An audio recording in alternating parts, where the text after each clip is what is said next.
Hey guys, this is Eman Jain and welcome back to your favorite show HJ Presents Fun with Stocks. So यार मैं stocks को लेके fun करता हूँ, मैं ग्रेट कंपनी सस्ते में लेता हूँ, महंगे में बेचता हूँ, ये सब चीजें मैं करते रहता हूँ on a loop repeated basis पे। तो यार मैं ऐसे ही देख रहा था कि कहाँ पे बेचना चाहिए, सेलिंग वर्थ इट है भी या नहीं, क्या हम लॉन्ग टर्म के लिए स्टॉक्स को होल्ड कर सकते हैं या नहीं। तो मैं एक ट्रेड को ओवरव्यू कर रहा था एंड इसने मेरे को बहुत ही अच्छी लर्निंग दी है। एक बार आप भी देखो कि इस ट्रेड से हमें क्या सीखने को मिलता है। ये एक कंपनी है धुनसरी वेंचर्स लिमिटेड।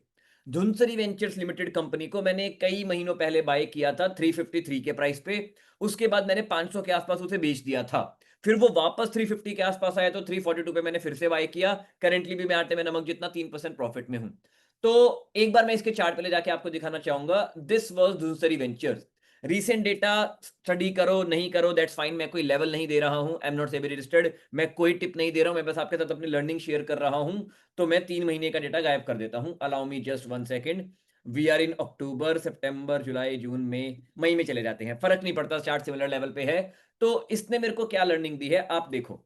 मैंने यहां पे स्टॉक को खरीदा था 340 समथिंग के आसपास और 500 के आसपास मैंने बेच दिया था, क्योंकि मेरे को दिख रहा था कि पहले स्टॉक 500 के लेवल से गिरा है, मेजर रेजिस्टेंस है यहां पे, 500 के लेवल से स्टॉक गिरा है। तो there is a very very very very very, इस वेरी वेरी को अपने घर तक ले जाओ, इतने ज्यादा वेरी हाई पॉसिबिलिटी है कि स्टॉक दोबारा से गिरेगा। एंड लकीली ये फिर से हुआ, मैंने फिर से बाय किया, मैं फिर से वेट कर रहा हूं और फिर से गिरेगा। एंड मे भी ना गिरे, पॉइंट यहां पे ये है, मे भी ना गिरे। लेकिन यार मार्केट में पैसा होप से नहीं बनता, बैक टेस्टेड रूल से और स्ट्रेटेजी से बनता है। अगर मैं यहां पे भी टॉप पे बैठे रहता हूं, just try to understand this point जो मैं आपको समझाने की कोशिश कर रहा हूं।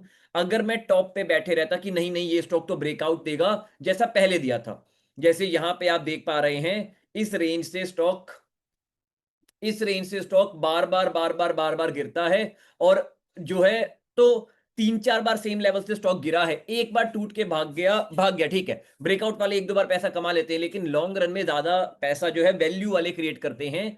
तो अगर मैं यहां पे बैठे रहता कि यार ये तो ब्रेकआउट दिया था दोबारा ब्रेकआउट देगा, तो क्या मेरा पैसा बनता? नहीं बनता। जो मैंने 70 कितने के प्रॉफिट में था, 56 लाख, अच्छा ये तो मेरा एफएनओ का प्रॉफिट है, इग्नोर इट। कहां गई शीट?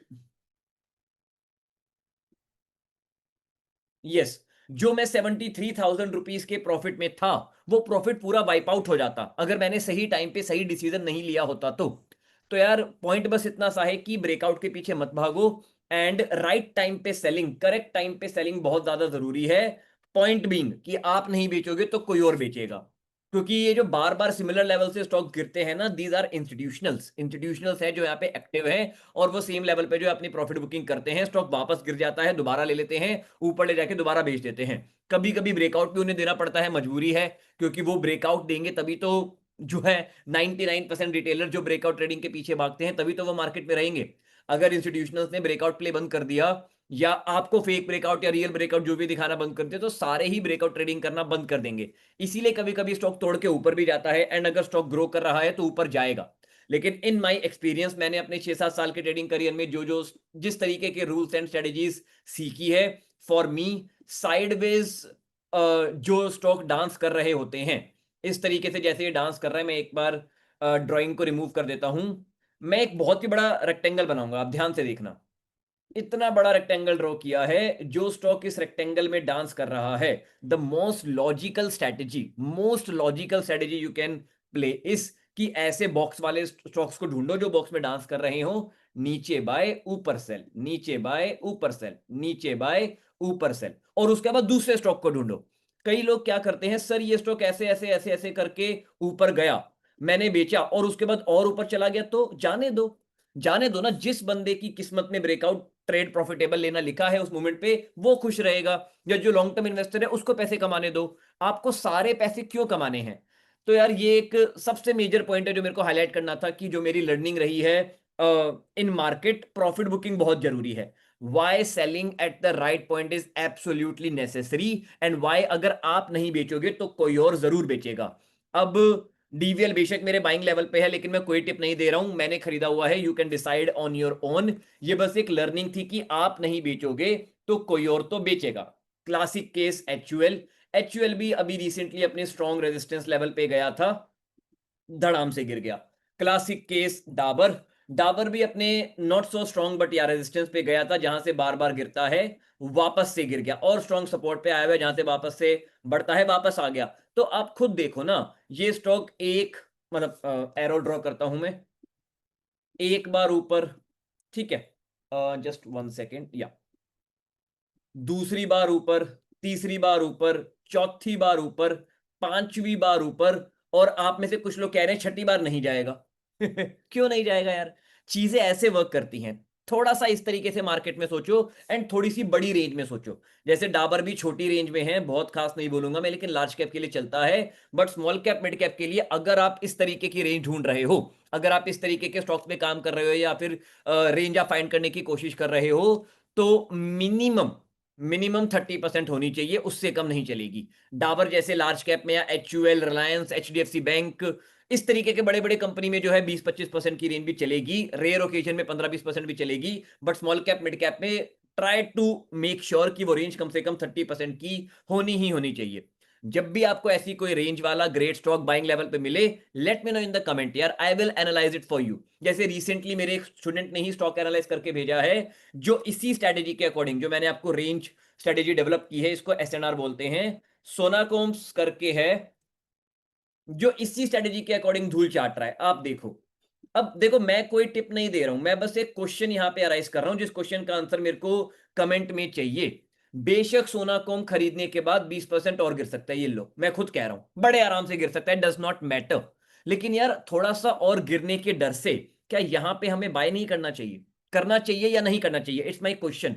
इस क्वेश्चन का आंसर मुझे कमेंट में आप लोगों से चाहिए, आप में से जो लोग मेरे को बहुत टाइम से फॉलो कर रहे हो, इस लर्निंग का आंसर दो यार, कि यहां पे अगर आप बोलोगे कि नहीं सर ये तो बहुत नीचे गिरा हुआ है और नीचे गिर सकते हैं, तो कहां बाय करूं? मैं टॉप पे बाय करूं? What should I do then? अगर बॉटम पे बाय नहीं करना तो क्या करना चाहिए? और इस पॉइंट पे सोनाकॉम्स का क्वेश्चन लिख लो, what to do in Sonacoms right now. मैं टिप नहीं दे रहा हूं, मैं तो कह रहा हूं नीचे गिर सकता है, ये लो मैंने तो नीचे का एरो बना दिया। ना मैं कोई एरो दे रहा हूं, ना मैं कोई लेवल दे रहा हूं, मैं बस आपको एक लॉजिक दे रहा हूं, एक कॉमन सेंस दे रहा हूं। उस कॉमन सेंस के अकॉर्डिंग डिसीजन लेने की कोशिश करो तो सही। मार्केट इतना पैसा देगी कि आपके आजू बाजू के जो ऑप्शन बायर है ना, वो रोते रह जाएंगे। वो आपसे यही पूछेंगे, भाई कहां से सीखा, और इतनी सिंपल तरीके से कैसे पैसा बन सकता है मार्केट में? आपके सामने है, results are in front of you. जो चीजें मैं कर रहा हूं, जो चीजें मैं सिखा रहा हूं, वही करके कहाँ गया मेरा पीनल, दिख गया था ना गलती से। 56 लाख का प्रॉफिट मेरा तो बुकड हुआ है, 57, 56.96 ना, 57 लाख का प्रॉफिट मेरा तो FNO में बुक हुआ है, इक्विटी में भी सिमिलरली प्रॉफिट है। और I am doing good, I am doing good by following the methods, जो मैं आप लोगों को भी सिखाने की कोशिश यहाँ पे कर रहा हूँ। तो प्लीज फॉलो दिस, एंड या अगर आपको वीडियो पसंद आई हो, लर्निंग समझ आई हो कि हाँ सही टाइम पे बेचना जरूरी है, आप नहीं बेचोगे कोई और बेचेगा। एक एग्जांपल और दूंगा बस यहाँ पे मैं इस पॉइंट का। DVL वैसे मेरे को मेन एग्जांपल लेना था, DVL तो मैंने लिया ही है आपको समझाने के लिए। Fine Organics is another one example. Fine Organics is another one की स्टडी, जो कहाँ गया, एक सेकेंड सॉरी, जो I was so lucky, lucky तो नहीं बोलूंगा यार, obviously I was following the rules. मैंने एग्जैक्टली ये वाला एक SNR प्ले कर रहा था मैं इसमें, कि यहां बाय यहां सेल, यहां बाय यहां सेल, यहां बाय यहां सेल। अब यहां सेल करके मैं भाग चुका हूं, I am not in the trade anymore. मैंने ये और होल्ड नहीं किया हुआ, मैं आपको दिखा भी देता हूं। Where is my PNL, just 1 second,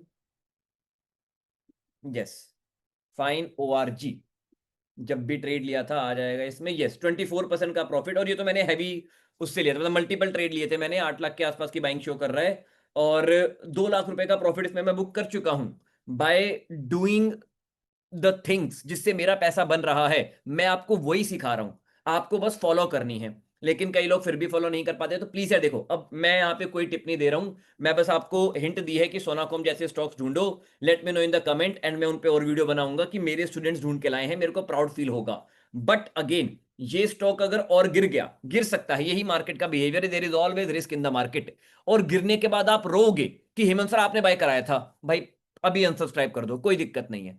देखो यार, मार्केट में ना अमीर बनना एक वरदान की बात है, सबके पास नहीं होता वो वरदान।